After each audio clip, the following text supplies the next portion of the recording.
আসসালামু আলাইকুম, কেমন আছেন সবাই? অবশেষে ক্রিম আপা গ্রেপ্তার হয়েছে। তো কেন গ্রেপ্তার হয়েছে, কী কারণে, কি অপরাধে, কি ভুল, কি অন্যায় সে করেছে, সংক্ষেপে আলোচনা করব। এমন ভুল হয়তো অনেকেই করছেন। আজকের এই ভিডিও দেখার পর সেই ভুল থেকে একটু সরে আসুন। তো ক্রিম আপা গ্রেপ্তার হওয়াতে কারা কারা খুশি হয়েছেন কমেন্টে লিখে জানাবেন। আমার পাশে যে মহিলাকে দেখতে পাচ্ছেন, ইনি হচ্ছেন সেই ক্রিম আপা। আসলে ওনার নাম কিন্তু এটা না, কিন্তু সে এই নামে পরিচিত, ক্রিম আপা নামে পরিচিত, কিন্তু তার একটা ব্যক্তিগত নাম আছে। ঠিক আছে, এই ক্রিম আপা সোশ্যাল মিডিয়াতে ক্রিম বিক্রি করতেন, ক্রিমের রিভিউ দিতেন, তার পরিচিত লাভ করে সেটার মাধ্যমে একটু সাগলামিও করতেন। ঠিক আছে, তার এমন কিছু মুভমেন্ট ছিল যেটা দেখে মানুষ একটু বিরক্তও হতো, আবার অনেকে বিনোদনও পেত। ঠিক আছে, আসলে মূল ফ্যাক্ট এটা না, সে এটার জন্য গ্রেপ্তার হয় নাই, সে গ্রেপ্তার হয়েছে আরেকটি কারণে। আমরা সবাই দেখেছি তার কিছু কিছু ভিডিওতে তার একটা মেয়েকে নিয়ে সে নানান ধরনের আচার ভঙ্গি করতেন। তার একটা ছেলে আছে, একটা মেয়ে আছে। তার ছেলেটাকে খুব আদর করত, খুব কেয়ার করত এবং খুব সুন্দরভাবে তার সাথে কথাবার্তা বলতো। কিন্তু তার মেয়েটার সাথে সে এমনটা করতো না, তার বিপরীত করত। সুন্দরভাবে কথা বলতো না, সুন্দরভাবে তার সাথে কোনো কিছুই করতো না, ঠিকমতো খাওয়া দাওয়া করতো না, এমন আচরণ করতো। আমার নিজের কাছেও খারাপ লেগেছে, মেয়েটা কান্না করে দিত, এমনভাবে তার সাথে বিহেভ করতো যেটা আমাদের সবার কাছে খারাপ লেগেছে। একাই 100 নামের একটি পেজ আছে, তো তারা এই মহিলার নামে প্রশাসনের নিকট কমপ্লেন জানায়। সেই কমপ্লেন ইউনো বরাবর চলে গেল, ইউনো থেকে থানা, এভাবে আস্তে আস্তে একটা সময় এই ক্রিম আপা আটক হয়ে যায়। ঠিক আছে, এই ক্রিম আপা যখন সোশ্যাল মিডিয়াতে ক্রিম বিক্রি করত, সে যখন নানান ধরনের অঙ্গভঙ্গিতে ভিডিও করত, তখন কিন্তু তার ভিডিওতে এমনটা ভিউ আসতো না। ঠিক আছে, তো সে একদিন তার এই মেয়েটাকে দিয়ে ভিডিও করতে শুরু করে, দেখলো যে মুহূর্তের মধ্যে সে ভিডিও ভাইরাল।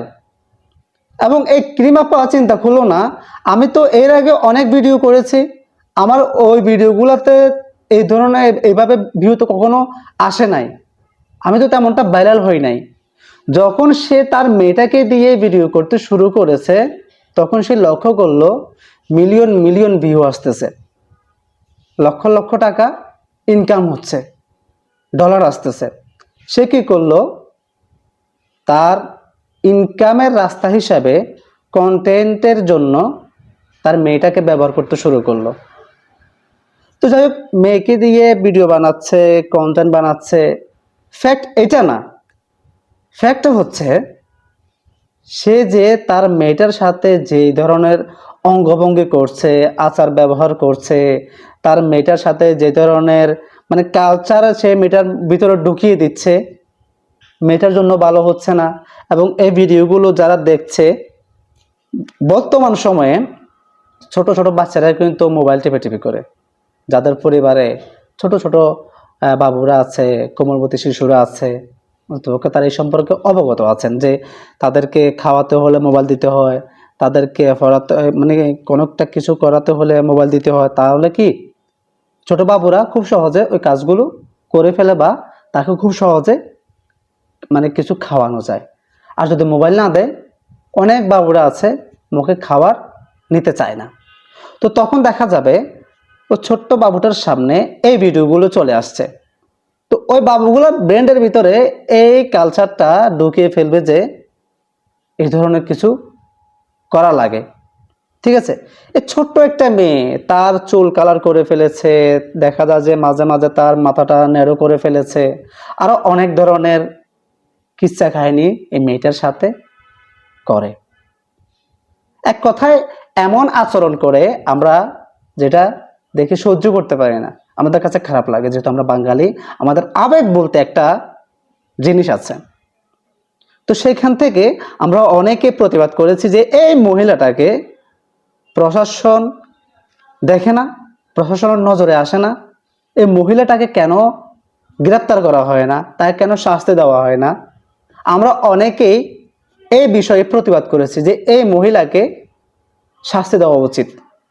তো যাই হোক, অবশেষে সেটা বাস্তবায়ন হয়েছে। ঠিক আছে, এখন কথা হচ্ছে এই মহিলা খারাপ নাকি ভালো। আসলে আমরা খারাপও বলতে চাই না, ভালো বলতে চাই না। তার একটা পরিবার আছে, হয়তো সে এই ক্রিম ট্রিম বিক্রি করে তার পরিবারটা চালায়। তবে একটা জিনিস খেয়াল করেছি, আমরা সোশ্যাল মিডিয়াতে তাকে যতটা চঞ্চল দেখেছি, তাকে যখন পুলিশ আইনশৃঙ্খলা বাহিনী নিয়ে যাচ্ছে তখন তিনি একটা কথাও বলতেছিল না, একদম নীরবতা পালন করতেছিল। ঠিক আছে, তো যাই হোক, এই ধরনের কন্টেন্ট কারা কারা বানান এই ক্রিম আপার মতো, নিজেদের সন্তানদেরকে ব্যবহার করে ভিউর জন্য, টাকার জন্য, ডলারের জন্য, কমেন্টে লিখে জানাবেন। ঠিক আছে, তো এই ধরনের ভিডিও বানানো থেকে বিরত থাকবেন। সন্তানদেরকে ইসলামিক বা নৈতিক শিক্ষা দেন, আপনার সন্তানের জন্য ভালো হবে, আপনার জন্য ভালো হবে, সে ভালো কিছু শিখবে। তো আপনি যদি ছোট থেকে আপনার সন্তানকে টিকটকার বানান, তো সে তো বড় হয়ে টিকটকার হবে, উশৃঙ্খল হবে, বেপর্দা হবে, সে ইসলাম থেকে দূরে সরে যাবে। ঠিক আছে, তো আপনাদেরকে মূলত এই মেসেজটা দেওয়ার জন্য আজকে এই ভিডিওটি তৈরি করা। তো ভিডিওটি কেমন লাগলো? ভালো লাগলে অবশ্যই শেয়ার করবেন। আপনার মতামত অবশ্যই কমেন্ট বক্সে লিখে জানাবেন। ধন্যবাদ সবাইকে। আসসালামু আলাইকুম।